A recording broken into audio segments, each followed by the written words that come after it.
सो hey guys, अभी हमारा problem है problem B. Variety of discouraged Codeforces round 1005। तो इसमें हमें बेसिकली एक एरे गिवन है, ठीक है, A1 टू AN।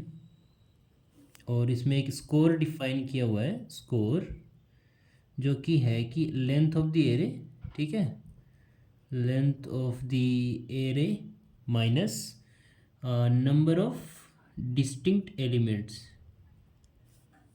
वो उसका स्कोर होगा। तो हमें उस स्कोर को मैक्सिमाइज़ करना है बेसिकली। और इसमें देखो कि तो इस एग्जांपल लेते हैं, सपोज 2 1 3 2, इस तरह से हमारा एक एग्जांपल हो गया, ठीक है। तो इसमें इसका लेंथ कितना है 4, माइनस इसमें नंबर ऑफ डिस्टिंक्ट एलिमेंट कितने हैं 1 2 और 3, तीन डिस्टिंक्ट एलिमेंट है, इसका स्कोर हो गया 1, ठीक है, इसका स्कोर 1 हो गया। अब देखो हमें क्या करना है, इसमें से एक सब एरे सिलेक्ट करना है, ठीक है, एंड उस सब एरे को रिमूव करना है इस एरे में से, ठीक। एटमोस्ट वंस हम ना भी करें तो भी चलेगा, ठीक है, एटमोस्ट वंस ये ऑपरेशन करना है, ज़्यादा से ज़्यादा एक बार करना है, ठीक है, ओके। और अगर इस दो एरे कुछ इस तरह से है जिनका स्कोर सेम है, तो हमें मिनिमम लेंथ वाला सब एरे चाहिए। तो इसमें देखो इसका स्कोर 1 आ रहा है, ठीक है। अगर हम 1 और 3 को रिमूव कर दें, ठीक है, तो इसमें लास्ट में 2 और 2 बचेगा, है ना।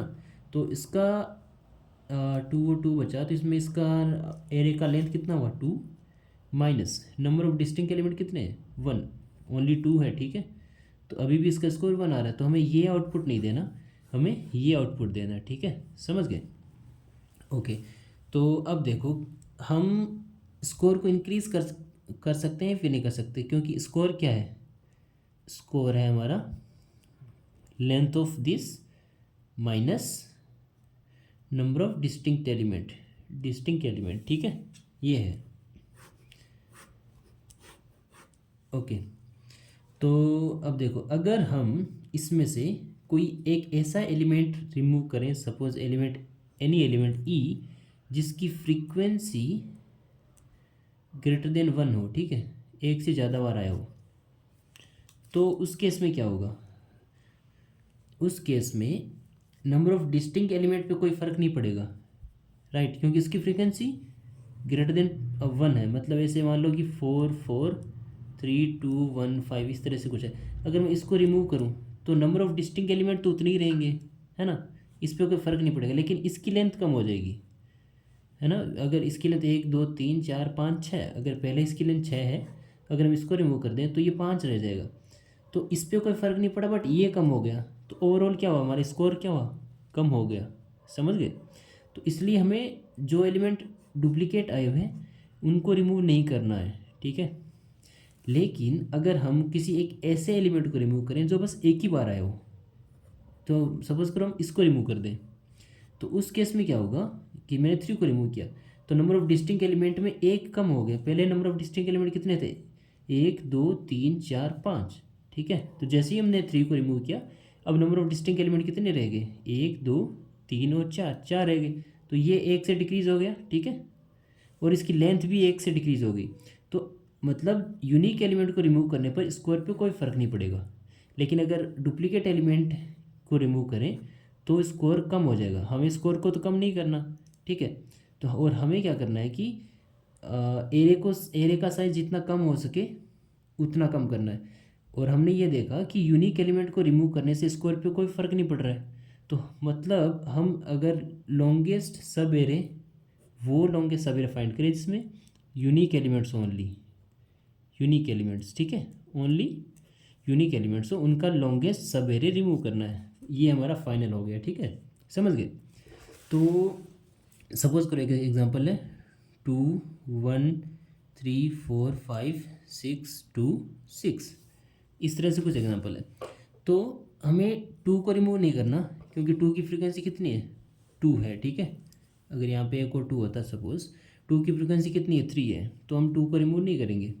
हम यहाँ जाएंगे, इसको देखेंगे कि 1 की फ्रीक्वेंसी कितनी है 1 है। पहले हम इसके सबकी फ्रीक्वेंसी नोट कर लेते हैं। इसकी फ्रीक्वेंसी 2 है, इसकी 1 है, इसकी 1 1 1, इसकी 2 है, और सॉरी इसकी फ्रीक्वेंसी 3 है ना, इसकी फ्रीक्वेंसी 6 की फ्रीक्वेंसी 2 है, 2 की फ्रीक्वेंसी 3 है, इसकी भी 2 है और इसकी 3 है, ठीक है। अब हमें सबसे लॉन्गेस्ट वो सब एरे रिमूव करना है जिसमें यूनिक एलिमेंट्स आए हो। अगर सपोज करो यहाँ पे एक यूनिक एलिमेंट्स आता है, यहाँ पे यहाँ पे चलो 6 है, ठीक है, और 2 है, उसके बाद 7 आता है, ठीक है, यहाँ पे 6 रहने देते हैं, हटाते नहीं इसको, यहाँ पे एक 1 ऐड कर देते हैं 7 के लिए, भाई 7 की फ्रीक्वेंसी 1 है, ठीक है। बट हमें एक सब एरे रिमूव करना है जिसमें लॉन्ग सबसे ज़्यादा यूनिक एलिमेंट्स आए हो, ठीक है, तो हमें इसको रिमूव करना होगा। तो हमें 1 3 4 और 5 ये रिमूव कर सकते हैं, ठीक है। इसको हम कैसे कैलकुलेट करेंगे? सबसे पहले हमारे एलिमेंट की फ्रीक्वेंसी फाइंड कर लिए कि किस एलिमेंट की कितनी फ्रीक्वेंसी आ रही है, उसमें से सबसे लॉन्गेस्ट सबेर देख लिया जिसमें हर एलिमेंट की फ्रीक्वेंसी 1 होनी चाहिए, और बस उसको रिमूव कर देंगे। और उसका इंडेक्स हमें यहाँ देना है, ये एल है और ये आर है, तो हमें एल और आर आउटपुट देना है, समझ गए, और कुछ नहीं करना। मैं आपको इसका कोड दिखा देता हूँ।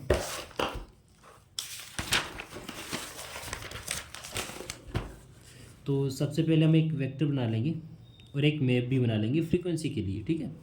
और for I equals to 0 to n input ले लिया वेक्टर्स के एलिमेंट और उसकी फ्रीक्वेंसी इंक्रीज़ कर दी। उसके बाद हमें एल चाहिए, आर चाहिए, और करंट लेंथ और मैक्सिमम लेंथ 2 वेरिएबल चाहिए। हमारा जो एरे था उसमें हमने क्या देखा था, हमारे एलिमेंट्स थे 2 1 3 4 5 6 2 6, बस इतना ही ले लेते हैं, ठीक है।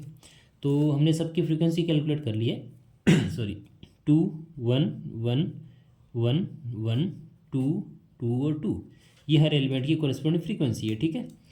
तो हमने देखा कि अगर सॉरी, अगर किसी एलिमेंट की फ्रीक्वेंसी 1 आती है तो हम करंट लेंथ को इंक्रीज़ कर देंगे। इनिशियली करंट लेंथ 0 है, ठीक है, यहाँ पे देखा इसकी फ्रीक्वेंसी 1 नहीं है, तो करंट लेंथ के साथ कुछ नहीं छेड़छाड़ी करेंगे, उतनी रहेगी।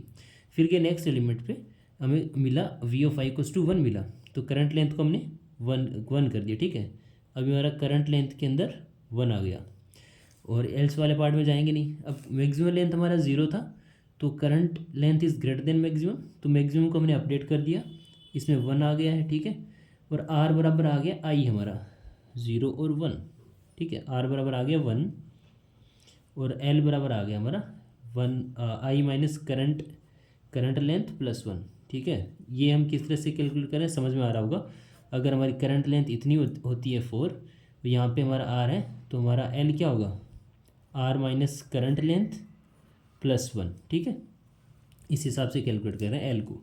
तो फिर हम नेक्स्ट एलिमेंट पे जाएंगे, इसकी फ्रीक्वेंसी फिर से 1 है, तो करंट लेंथ हमारा 2 हो जाएगा। फिर नेक्स्ट एलिमेंट पे जाएंगे, करंट लेंथ 3 हो गया। फिर नेक्स्ट एलिमेंट पे जाएंगे, करंट लेंथ हो गया 4 हमारा, ठीक है। तो मैक्सिमम लेंथ में कितना आ गया, 4 आ गया।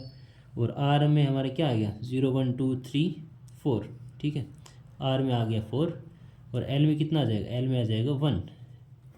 एल में 1 कैसे आ जाएगा, 4 माइनस 4 प्लस 1, ये है हमारा आई, ये है करंट लेंथ और ये प्लस 1, ठीक है, 1 to 4, मतलब हमें 1 to 4 रिमूव करना है, ठीक है। फिर नेक्स्ट एलिमेंट पे जाएंगे, तो इसकी फ्रीक्वेंसी 2 है, तो कुछ नहीं करना। फिर नेक्स्ट एलिमेंट पे फ्रीक्वेंसी 2 है, कुछ नहीं करना, फिर कुछ नहीं करना, ठीक है। तो फाइनली हमारे पास एल और आर आ गए, और हम यहाँ पे जाके चेक कर लेंगे कि अगर मैक्सिमम में 0 नहीं होना चाहिए बस, ठीक है। हो सकता है कि अगर सारे ही एलिमेंट इक्वल हो तब हमें कुछ रिमूव करने की ज़रूरत ही नहीं है, ठीक है। और अदरवाइज़ हम l+1 और r+1 प्रिंट कर देंगे सिंपल, क्योंकि हमें 1 बेस इंडेक्सिंग चाहिए, इसलिए l+1 और r+1, ठीक है। तो इस क्वेश्चन में बेसिकली कुछ नहीं था, हमें लॉन्गेस्ट वो सब एरे हटाना था जिसमें यूनिक एलिमेंट्स आए हो, क्योंकि डुप्लीकेट एलिमेंट रिमूव करने से हमने देखा था कि स्कोर की वैल्यू डिक्रीज़ हो रही थी, और यूनिक एलिमेंट हटाने पर स्कोर की वैल्यू पे कोई फ़र्क नहीं पड़ रहा था, ठीक है। और हमें सबसे छोटा सा एरे चाहिए था फाइनल आउटपुट में, इस वजह से हमें लॉन्गेस्ट यूनिक एलिमेंट्स जो थे वो हटाने थे, ठीक है। और स्कोर को इंक्रीज़ नहीं किया जा सकता, बस डिक्रीज़ होने से बचाना है उसको, और कुछ नहीं करना। बाकी thank you so much for watching the video, and code मैं डिस्क्रिप्शन में भी ऐड कर दूँगा। बाकी सब्सक्राइब कर लेना यार प्लीज़, थैंक यू।